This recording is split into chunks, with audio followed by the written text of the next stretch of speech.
किस्म की नहुसत पैदा हो जाएगी। इसका खातिमा करना बहुत जरूरी है। इसका खातिमा करने के लिए आपको स्याह चीजें सदका करनी है। स्याह चने, दालमाश साबित और कुत्तों को खुराक डालना आपके लिए बहुत अच्छा होगा।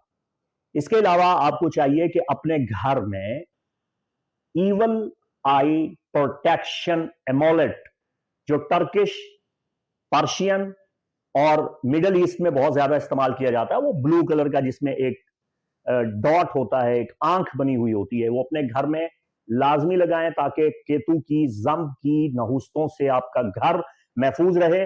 और घर में आयात हिफाजत जरूर आवेजा कीजिए, वरना कम अज कम आयतुल कुर्सी शरीफ का फ्रेम आप अपने घर में जरूर लगाएं और जनूबी दीवार वाली साइड पे लगाएं।